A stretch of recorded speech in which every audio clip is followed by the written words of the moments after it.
Fala gringo, aqui quem fala é o Lene. Bem-vindos ao nosso segundo episódio. Talvez seja a primeira vez que você está ouvindo esse podcast. Então, antes de começar a falar sobre o nosso tema, eu gostaria de apresentar o Fala Gringo rapidamente e dizer o motivo de ele existir.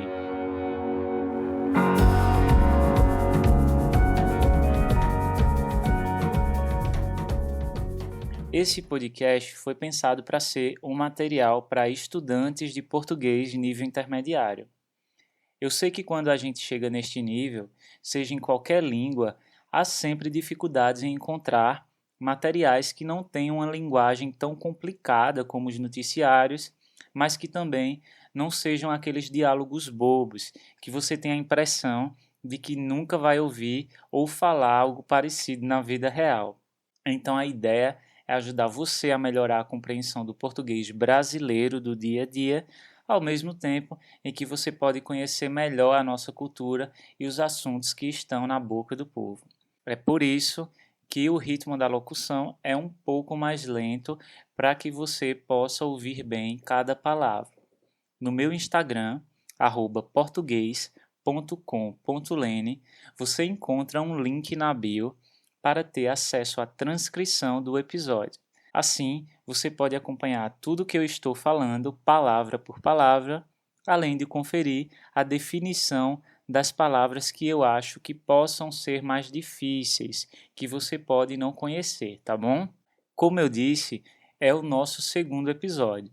Antes de começar, eu quero ler uma mensagem que recebi de um ouvinte, a Sara, que escreveu um comentário sobre o podcast anterior em que falei da xenofobia no Brasil. Ela diz assim: eu escutei o seu podcast, acho que o assunto é muito interessante e especialmente adorei o conceito de podcast para aprendizes intermediários do português. Isso é exatamente o que eu precisava para continuar o meu aprendizado agora que eu deixei o Brasil depois de um mês lá. Muito obrigada, eu mal posso esperar pelo próximo. Então, Sara, aqui estamos. Obrigado pela sua companhia. Seu feedback me deixou bastante motivado. O seu retorno, a sua opinião, para a gente usar uma palavra em português, né? Agora, vamos para o assunto do dia. Vamos falar sobre os índios no Brasil, onde vivem e quais as suas influências para o português brasileiro falado atualmente.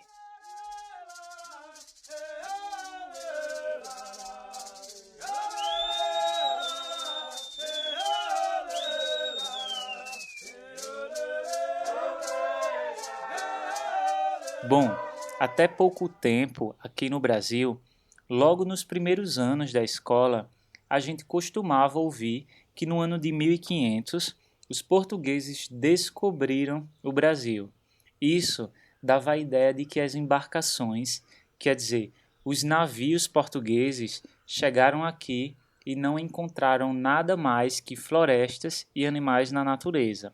Hoje já se fala mais em colonização, para aos poucos diminuir essa ideia de que o país era inabitado, vazio. Na verdade, o que chegou com as caravanas portuguesas foi a civilização, podemos dizer assim. Mas já existiam sociedades de índios com seus próprios estilos de vida e de organização.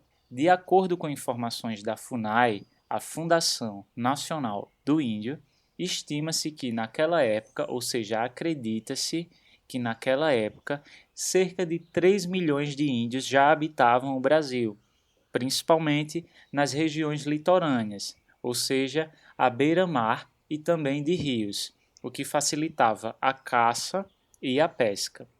A FUNAI é a instituição responsável por políticas de proteção dos povos indígenas no Brasil, entre outras coisas, o registro e a demarcação das suas terras. Eu vou falar bastante a palavra indígena para me referir a tudo aquilo que é relacionado aos índios, tá bom?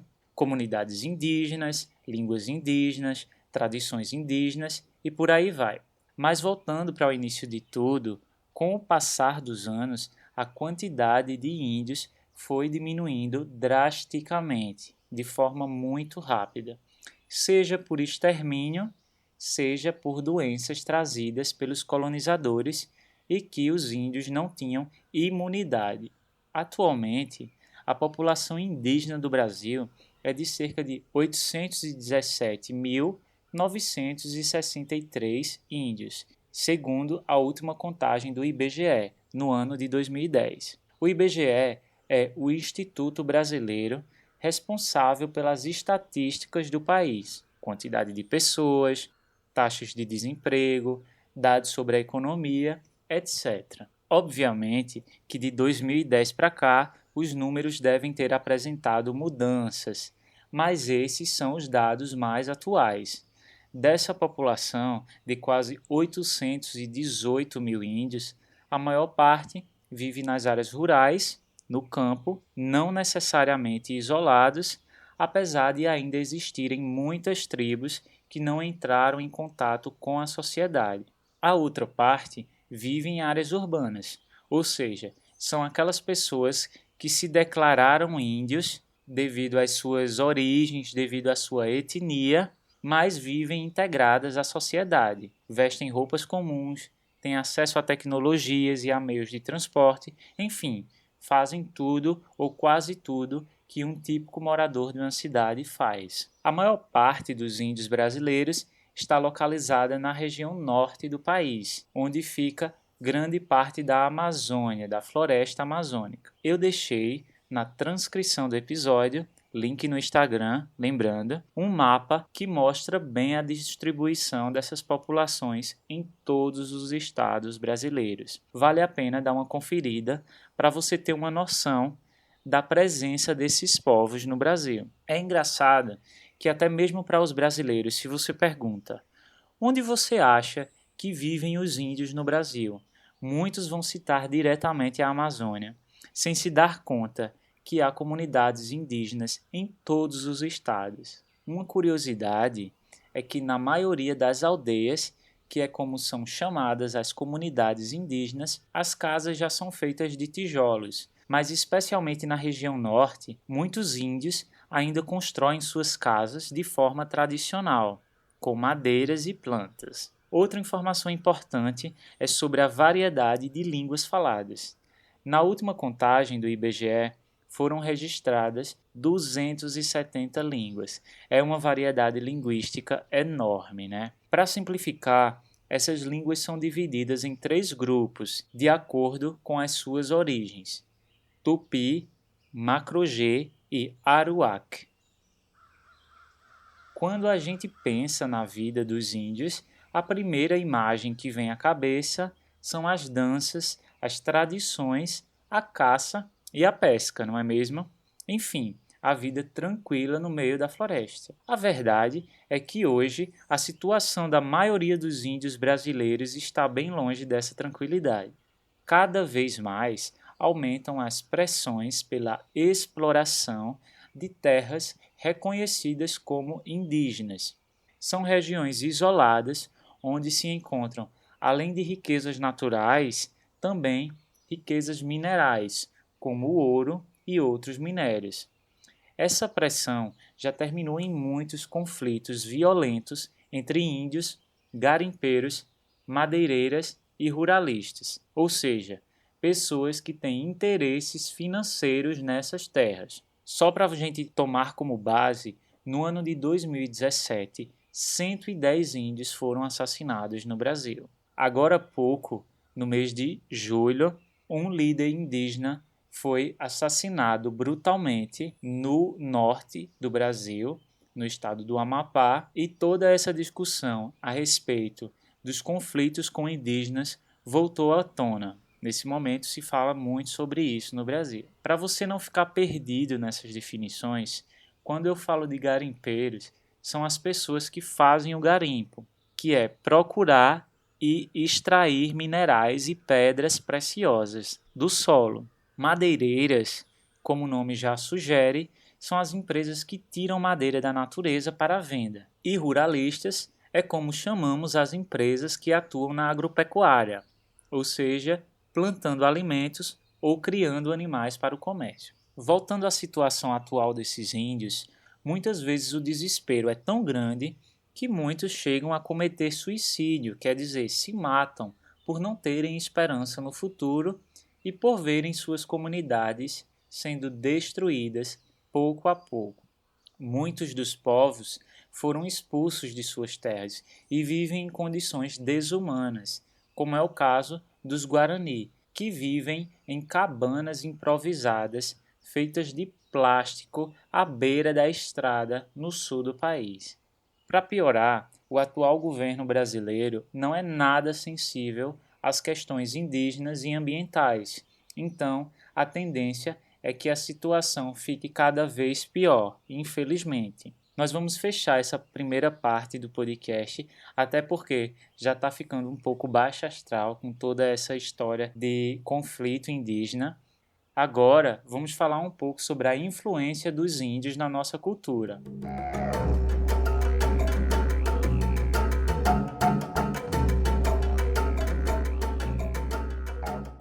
Olha, não são poucas não, viu? Ela está na língua, na culinária, no artesanato, na medicina alternativa. Por exemplo, tem muito brasileiro com nome de origem indígena. É o caso de nomes como Maiara, Iara, Janaína, Kaique, Raoni, Moacir, e não é só nome de gente não, também de ruas, edifícios e parques. Se você já veio a São Paulo, talvez dê uma caminhada pelo Parque Ibirapuera. No Rio de Janeiro, com certeza ouviu falar do Maracanã ou da Praia de Ipanema. Todos esses são nomes que vêm das línguas indígenas, sobretudo do Tupi-Guarani, uma das variações mais faladas. A maior parte do nome das plantas e dos animais no Brasil também vem das línguas de origem indígena. A exemplo do abacaxi. Muitas pessoas acham engraçado que aqui não segue o padrão ananás ou algo parecido, como falamos em Portugal e em outras línguas, como no francês, por exemplo. Quando os colonizadores europeus chegaram aqui, quando os portugueses chegaram aqui, eles não conheciam a enorme variedade da fauna e flora brasileira, ou seja, dos animais e das plantas. Foram os índios que foram apresentando e dando nome às coisas, aos animais e às frutas, como é o caso de mandioca, caju e o tão conhecido guaraná, muito famoso no exterior. Até mesmo hábitos rotineiros, como a quantidade de banhos que os brasileiros tomam por dia. Essa é uma coisa que sempre intriga muitos estrangeiros. Por que os brasileiros tomam tantos banhos por dia? Aí está a resposta, uma herança cultural dos índios. Enfim, a influência dos índios é gigante no país, embora de um modo geral as pessoas tenham uma tendência a separar o que é cultura indígena e o que é a cultura brasileira em si. Pessoalmente, eu penso um pouco diferente. Eu penso que não existe cultura brasileira sem índio. É justamente essa união de referências indígenas, europeias, africanas, essas últimas herdadas dos escravos que vieram com a colonização. É tudo isso que faz o Brasil ser esse país tão rico, tão interessante e tão cultural. Por isso, nesse Dia Internacional dos Povos Indígenas, essa é a reflexão que eu faço. Até que ponto, em nome do progresso, vamos tirar dos índios os seus direitos? E, principalmente, qual a importância dessas comunidades indígenas para que se olhe as florestas como o pulmão do país, a fonte de ar e não apenas uma fonte de geração de renda. Bom, hoje a gente vai ficando por aqui. Obrigado por acompanhar até o final. Isso me deixa muito feliz. Você tem alguma sugestão? Quer mandar algum recado, como fez a Sara? É só ir no Instagram, @portugues.com.lene e mandar a sua mensagem. Ou você pode também acessar o link da página com a descrição e no final deixar o seu comentário. Eu sou o Lene, esse foi mais um episódio do Fala Gringo, o seu podcast de português intermediário. Bye bye, salut, adiós.